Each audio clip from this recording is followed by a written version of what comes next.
Welcome to today's episode of The American Paradox, where we dive into pressing social issues facing the United States today. I'm your host, Liu Yunyun from Beijing Review, China's only English language news weekly. Today, we are exploring one of the most pressing and politicized issues facing the United States, the fentanyl crisis. Why is the world's richest and most powerful country facing such an epidemic? And why is China being blamed? Joining me are two guests who bring sharp insight and deep analysis to this discussion. First, Carlos Garrido, an instructor in the Department of Philosophy at Southern Illinois University. He's also an editor at the Journal of American Socialist Studies and a widely published writer on Marxist theory and political analysis. Carlos, welcome and thank you for being here. Thank you so much for the invitation. It's a real pleasure to be here. Also with us is Einar Tangen, a senior fellow at the Taihe Institute and a seasoned economic commentator with a keen eye for China-U.S. strategic dynamics. Einar, great to have you with us. Thank you for having me. It is a pleasure to be here. June 26 is the International Day Against Drug Abuse and Illicit Trafficking. In the U.S., synthetic opioids, especially fentanyl, are now the leading cause of death for Americans aged 18 to 45. According to the White House, fentanyl alone claims around 75,000 lives per year. That's roughly 200 deaths a day. But instead of focusing on long-term solutions, the U.S. government has increasingly pointed fingers abroad. On February the 1st, 2025, Washington imposed an additional 10% tariff on all Chinese imports, citing fentanyl as a key justification. Carlos, what's your take on this? Who should be blamed for this? Who or what is truly driving this crisis? Interesting question, because it's one of the main talking points that the war hawks in Washington use against China, that they blame everything on China. And the reality, as is usually the case, is that they're completely wrong. If we look at the origins of opioid overdoses, there's specifically one family that's responsible for it. It's the Sackler family. It's the family that made the opioids with their company, that lobbied doctors, universities, clinics, NGOs, and did this with intimate relationships to the government itself, to say that these drugs that are extremely profitable, that are the basis for $1 trillion pharmaceutical industrial complex, that these drugs were not addictive. There's been people from the beginning that said, look, if we give people opioids, they're going to get addicted. It's going to be horrible for our population. Let's not do it.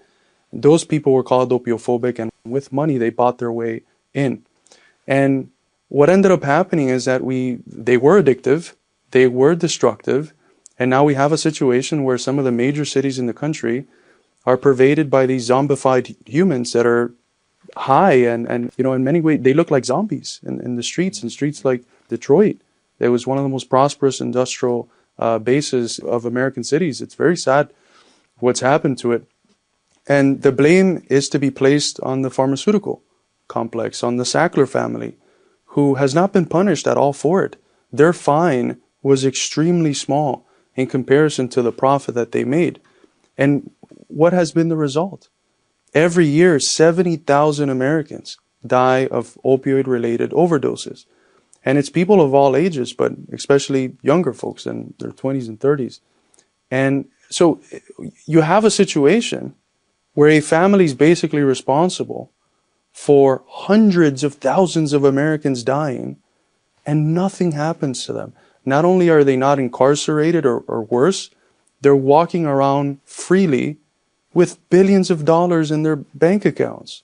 They're rich, they're living glorious lives. And that says a lot about what is prioritized in America. Is it human life, or is it the profit of this class and its basic economic interests? Einar, you've followed global trade policy closely. Do you think it's fair or even productive to blame China for America's drug crisis? Oh, it's just nonsense. Drug problems, talk about ironies. Not drugs that were supplied by China, all right? Any chemist today can take household materials and make drugs, all right?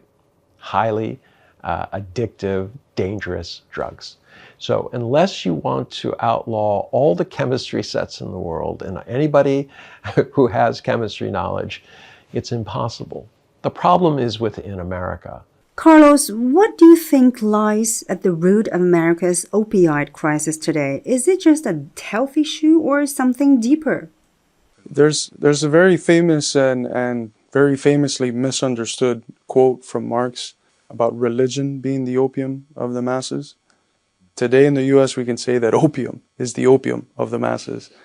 I think it's rooted in a crisis of despair. There's really a crisis of meaning going on in the US. People searching around for a purpose in life and not finding one because they're reduced to having lives where they're just cogs in a machine, going to work for 8 to 10 hours, never being able to accumulate enough to go out to a nice restaurant on the weekend or go out on a vacation once or twice a year as their grandparents were able to do once. And so this presents an existential crisis, almost like a crisis of the soul or the spirit of the nation. And for some people, this leads them to fight and to obtain meaning and purpose in that fight for a different world. I know that's the case with me and with my comrades. For others, it leads into a very deep despair, into depression, into anxiety, at worst into suicide. That's another element of the crisis that we have in the US, very high depression rates and suicide rates. Because of this crisis of despair and meaninglessness, going to drugs as a way to cope with the harshness of reality, but also the fact that many people became addicted because they were given drugs they shouldn't have been given in order to put a Band-Aid on a gushing wound of one or another problem that they had. And this was what we were talking about before, about the Sackler family and them knowing that the opioids were addictive. They still prescribed them. So a lot of people ended up getting addicted, then losing their ability to get the legal form, and now they end up taking the street form of the drug, which is the fentanyl. Einar, some argue that America's drug crisis isn't about foreign supply, it's about domestic demand and dysfunction. What's your take? And do you believe the fentanyl narrative is being used for political ends? Why is the richest, most powerful country on earth, why does it have such, one of the biggest drug problems in the world? The problem is there's no ability to reflect. And I know that. I mean, I was involved. I talked to these guys and you say, look, why are we always blaming other people?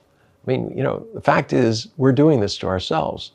It's not like somebody from China is sitting on the street corner saying, let me shoot you full of fentanyl or something like this. There's something wrong in American society. It's divided. And everyone in the world can see that, except the politicians in America who prefer to say, it's not our fault, it's yours. Well, I don't know what somebody's desire to take drugs in America has to do with China. Were there precursors that were made? Precursors don't have one use. Any kind of chemical not any, quite a few different, as I said, widely available chemicals can be used to make explosives, they can be used to make drugs, and they can be used for useful purposes, right? So the fentanyl thing is just a populist ploy by Donald Trump to stir the masses and say, once again, America's problems are not caused by us, they're caused by other people. Carlos, let's come back to the political framing. Why do U.S. leaders continue to externalize the fentanyl crisis? Is it just convenient, or is there something more strategic at work? Instead of blaming the system which produced it, instead of blaming the family that was the factor within the system directly that was involved in it, they blame China. It's a way of obfuscating the blame away from what is actually responsible for it, which is the pharmaceutical industrial complex, and blaming very conveniently the new country that the U.S. wants to wage a new Cold War against, which is China. So the people see in their lives relatives dying from overdoses, and everyone knows someone who has died from an overdose. And it's a hard thing to experience. It's very sad. And then when you're told it's the Chinese that are bringing the fentanyl into the country, you end up developing negative feelings towards the Chinese, and you end up then accepting the new Cold War against China. So that's why they do it. But the reality is that it's baseless. It's not China's fault. It's the fault of the American pharmaceutical industrial complex that pushed these drugs that they knew were addictive from the start onto the American population, and it has led to the catastrophic death of hundreds of thousands of Americans.